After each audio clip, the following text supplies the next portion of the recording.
kurang 1 iki. Udah pas Mbak.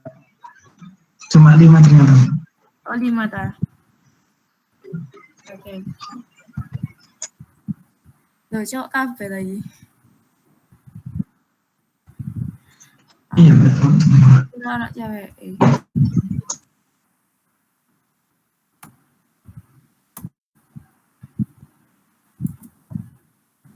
Ini sebelumnya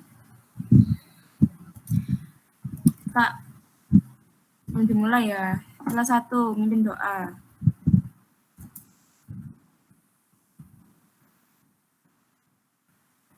Samsung. Ayo siapa?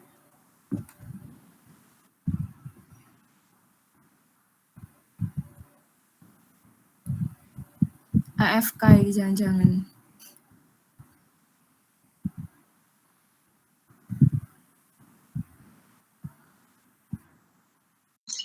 Kamu Ivan.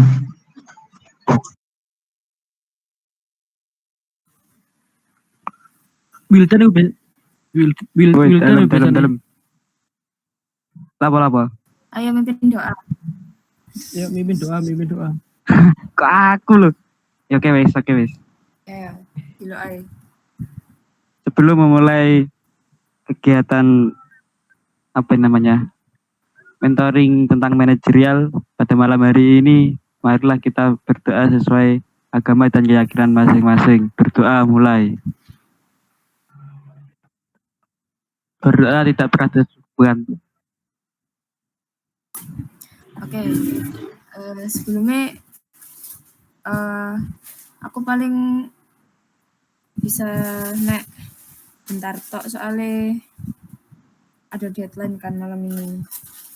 Jadi gak iso lama-lama. Langsung tak mulai ya.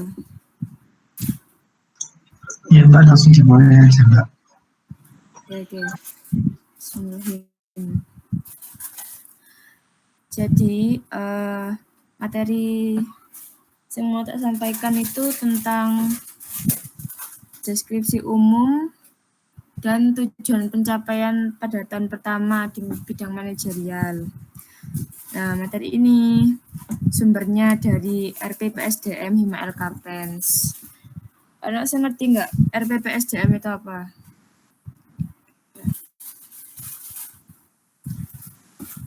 RPPSDM.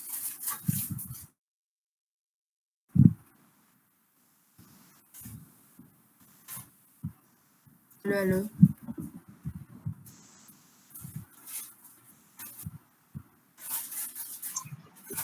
Kurang paham saya Mbak.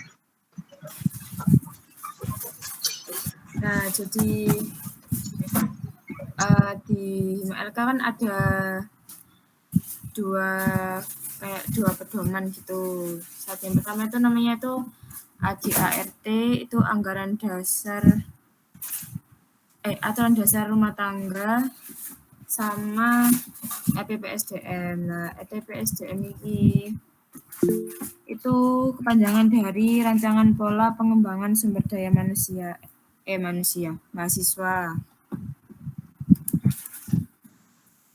Rancangan pola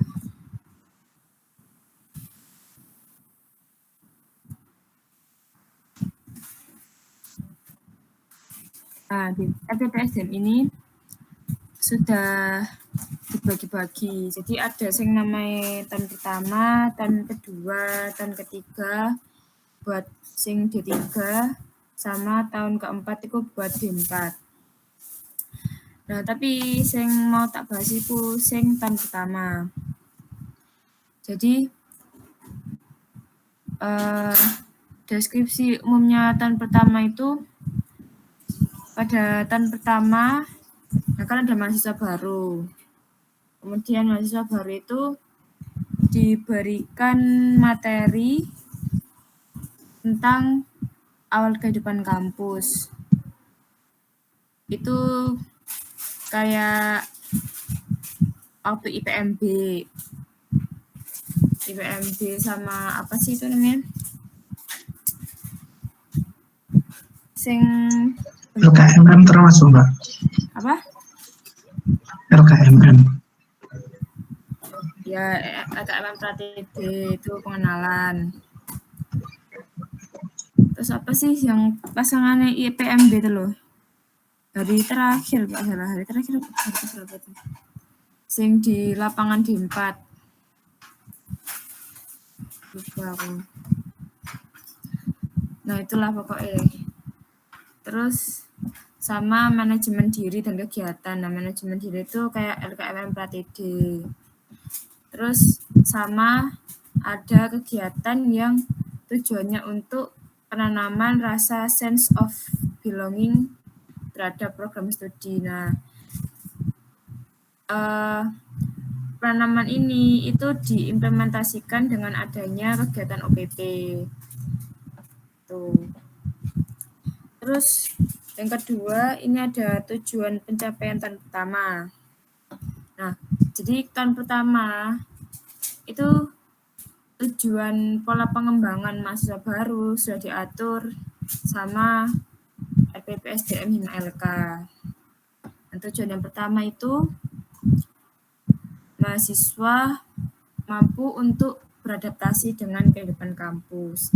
Soalnya kan mahasiswa baru kan apa ya istilahnya kayak transisi dari SMA kuliah. Jadi kan mungkin ada beberapa perubahan-perubahan itu yang mereka nggak ngerti, terus dikenalkan melalui acara-acara prodi misalnya. Terus yang kedua itu tujuannya adalah memperkenalkan budaya akademis di program studi. Yang ketiga, mempunyai wawasan organisasi serta peran dan fungsi mahasiswa. Jadi harapannya kalian sebagai mahasiswa baru itu tahu organisasi apa aja yang ada di kampus. Terus dia tujuannya itu apa, bergerak di bidang apa itu harus tahu. Sama memahami peran dan fungsi mahasiswa. Nah, peran dan fungsi mahasiswa ini ada berapa? Pas awal PMB.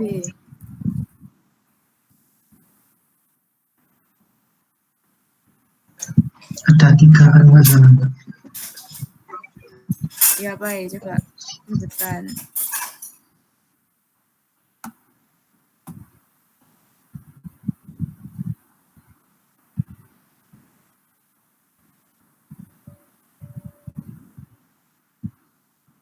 Halo. Sebagai agent of change, Mbak. Ya, apa itu? Agent of change. Agen perubahan. Mahasiswa intinya tuh melakukan perubahan gitu, Mbak. Ya, perubahannya seperti apa? Menurut saya sih perubahan terkait kebijakan pemerintah melalui serangkaian aksi, seperti contohnya demo gitu, Mbak. Demo yang kemarin itu, ya benar. Terus apa lagi? Iron Stock bukan. Masuk nggak, Mbak? Ya, Iron Stock. Itu kayak gimana?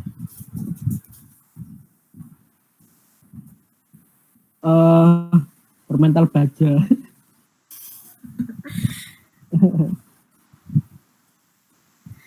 Kayak mahasiswa sebagai Iron Stock itu berarti dituntut untuk memiliki kepribadian yang baik, akhlak yang terpuji. Itu. Jadi harapannya ngerti lah ya, sebagai mahasiswa itu harus bisa bersikap dimanapun kalian berada.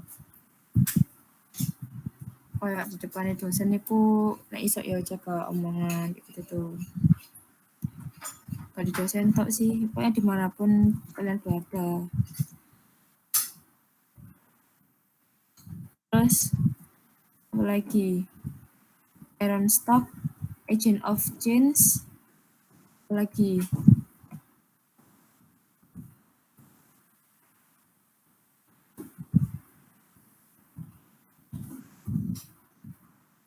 social control.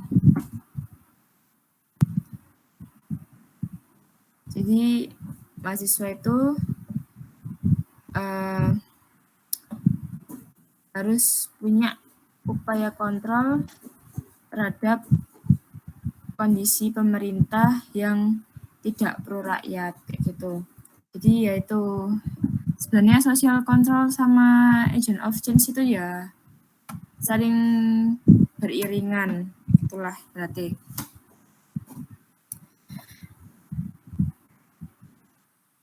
Terus saya lanjutin Moral force ya, Mbak? ya, moral force.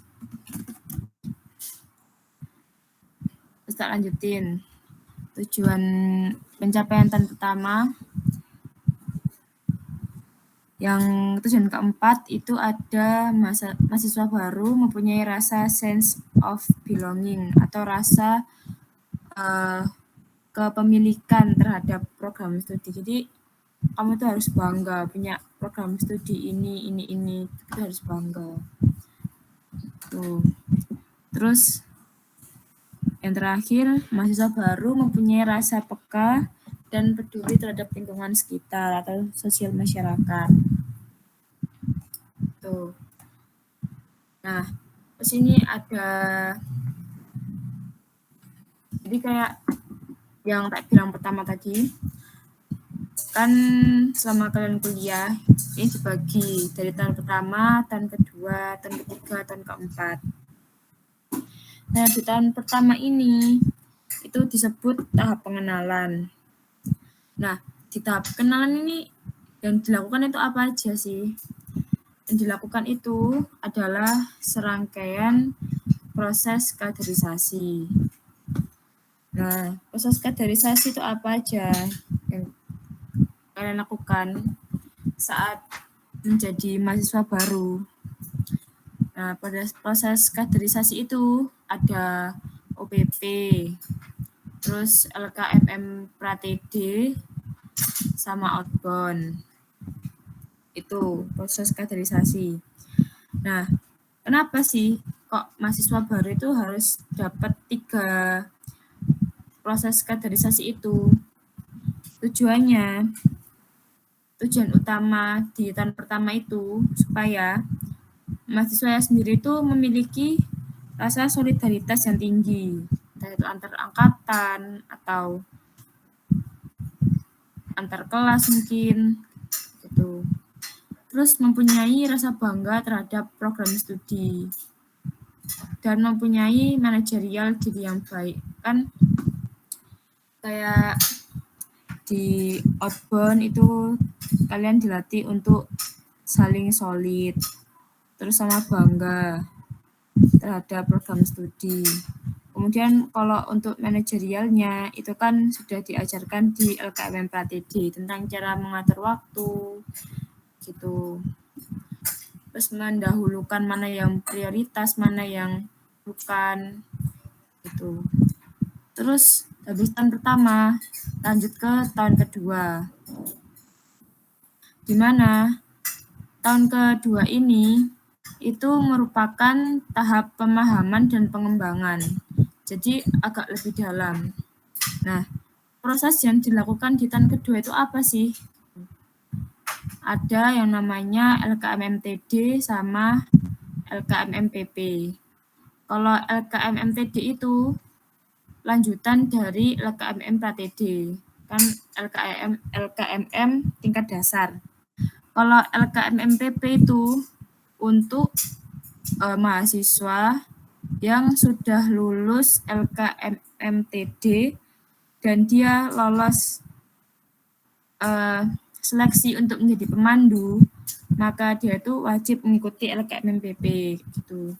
Nah, tapi kalau dia nggak lulus LKMM Pratd atau LKMMTD, berarti dia juga nggak bisa ikut LKMMPP. Nah, terus tujuan utama di tahun kedua itu apa? Tujuannya itu mahasiswa dibekali dengan wawasan manajemen kegiatan. Kayak waktu LKMTD itu kan materinya lebih ke manajemen sebuah kegiatan. Dulu waktu LKMMTD itu penugasannya disuruh bikin proposal kegiatan kan. Nah itu tujuannya. Jadi tahun pertama itu memanajemen diri sendiri, terus tahun kedua itu memanajemen kegiatan. Habis itu lanjut ke tahun ketiga. Nah tahun ketiga ini itu tujuannya biasanya untuk menempati posisi strategis pada tataran Omawa. Contohnya kayak pengen nyalon jadi presbem atau nyalon jadi kahima. Tuh. Itu di tahun ketiga. Biasanya kalau mau nyalonin jadi ketua-ketua atau petinggi gitu itu kan butuh pengalaman pelatihan manajerial yang banyak. Nah, caranya itu dengan mengikuti LKMMTM atau tingkat menengah. Tuh. Terus untuk tahun keempat, ini tujuannya sudah beda lagi, sudah enggak pada Ormawa lagi, tapi persiapan menjadi seorang alumni. Tuh. Seorang alumni yang baik. Nah, di tahun keempat ini ada lagi LKMM, tapi namanya itu LKMMTL atau tingkat lanjut, dan ini tuh nggak wajib. Jadi kalau di PENS itu yang wajib cuman LKMM Pra-TD, TD sama PP itu yang untuk pemandu itu wajib. Kalau untuk LKMMTM sama TL itu nggak wajib. Sudah sih, ada yang mau ditanyakan? Wes lo mek diluk tok lo.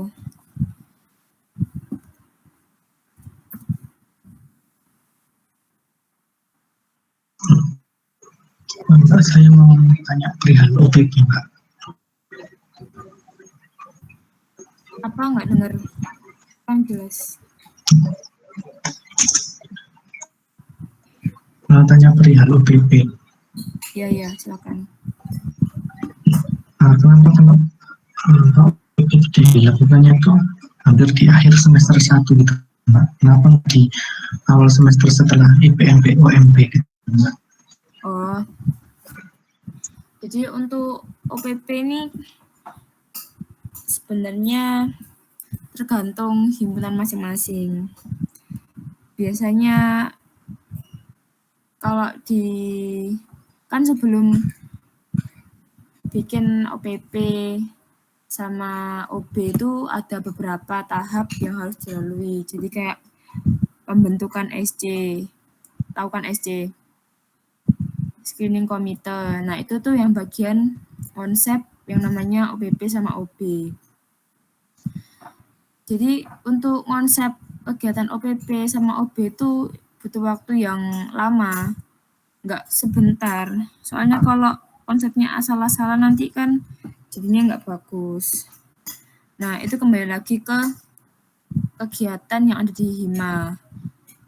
Kalau yang OPP-nya di awal semester setelah IPMB, OMB itu biasanya itu IT. Soalnya mungkin IT kegiatan jurusannya nggak terlalu banyak, jadi dia sebelum ada mahasiswa baru itu sudah mulai fokus untuk konsep OPP sama OB. Kalau di LK kan mungkin kegiatannya banyak, ada kayak JRC juga, itu tiap tahun. Terus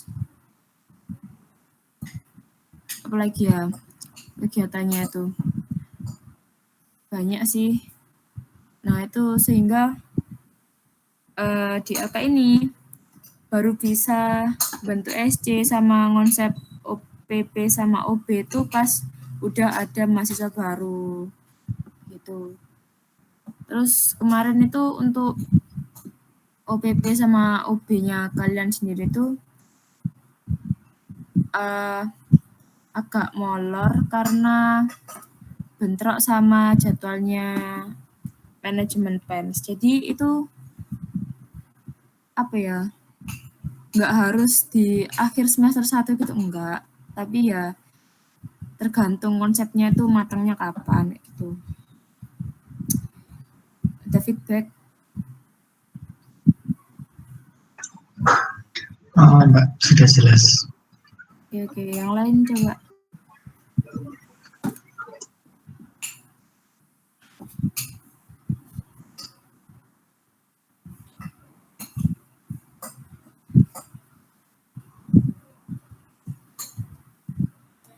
Ada yang mau tanya lagi mungkin? Soalnya kalau nggak ada yang mau ditanyakan bisa dicukupkan.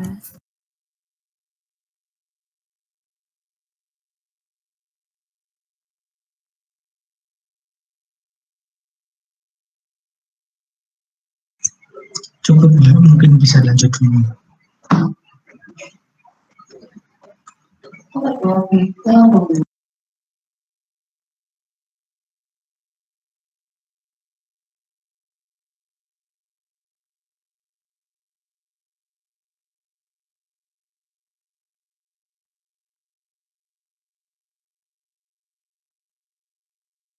Gimana dari yang lain? Itu mungkin Wildan, Bismo, Ovan, sama Samson gimana?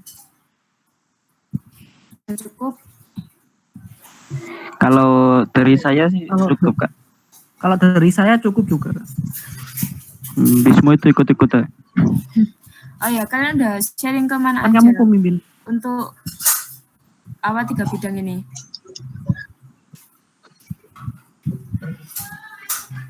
Baru ke Mbak Tita doang.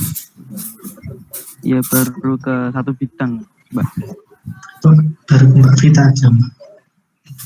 Kalau Kalian yang sharing ke mana? kaderisasinya kemarin ke Mas Farhan. Mas Farhan. Iya. Ini D4 apa D3 sih kalian ini? D3. Gak campur D3 ya? habis. Oh, Campur. Bismo. Oh, Jadi tiga semua. sorry. D3 sama oke. Oh iya. Berarti itu ya setahun lagi udah TA ya. Doakan, Mbak. Ya amin. Dah, Tiga itu KP semester 4 akhir mau masuk semester 5 kalau nggak salah. KP. Iya tahun depan. tahun depan kan ya, Mbak? Terus TA itu semester 6. Itu kalau D3 cuman dikasih waktu 6 bulan pengerjaan TA. Berarti sama satu semester itu, Mbak. Iya, selama 1 semester. Kalau D4 itu 1 tahun, 2 semester itu TA. Kalau D3 itu lebih sebentar. Soalnya kan nggak wajib jurnal juga.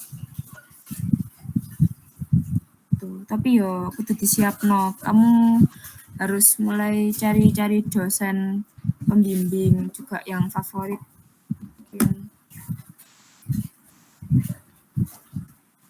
Crowell. Pasafil. Pak Syah. Pak Kuci wis.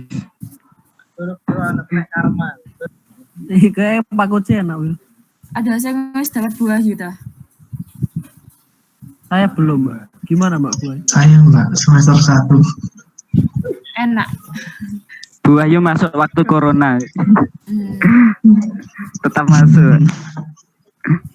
Nah, besok itu tapi ini sih yang aku tahu loh ya, tapi nggak tahu lagi besok. Jadi nanti itu pasti ada namanya mata kuliah bahasa Indonesia. Nah itu yang megang itu Bu Wahyu, dosen pengampunya Bu Wahyu.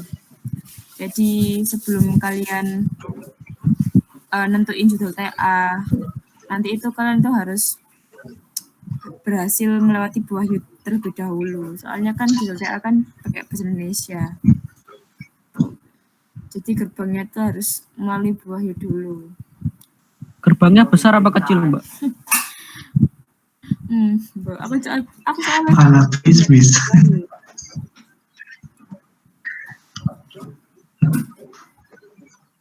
semester 3 sih Bu, D3 atau Biasa ya. Dan Mbak ditinggal tidur. Sama aja sih Mbak. Ngawur bisa mesti bis. Mungkin sekarang ya mulai bisa sharing-sharing ke Mbak Masing sing D3. Mulai dipikir apa mau KP di mana itu bisa cari-cari info daripada dadak, soalnya kayak Mbak Masmu ini Kanten ini kan kena apa ada pandemi, jadi KP-nya itu nggak bisa di luar, jadi KP-nya depends. Mungkin kalian punya kenalan Mbak Mas, gak harus D3 sih, D4 bisa. Itu tanya-tanya KP-nya di mana, soalnya mungkin buat pandangan ke depan aja sih. Pokoknya sambil dicicil lah kuliah.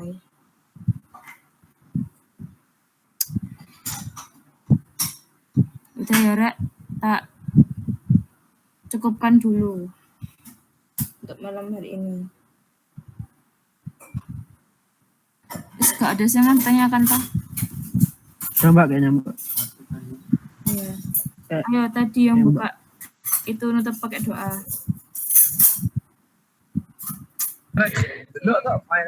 Untuk mengakhiri mentoring pada malam hari ini, marilah kita tutup dengan berdoa berdasarkan agama dan keyakinan masing-masing. Berdoa dipersilakan. Berdoa tak pernah dicukupkan. Oke. Amin. Ya, tak tutup dulu. Kalau ada yang belum paham bisa ditanyakan. Oke. Ada izin live ya. Assalamualaikum.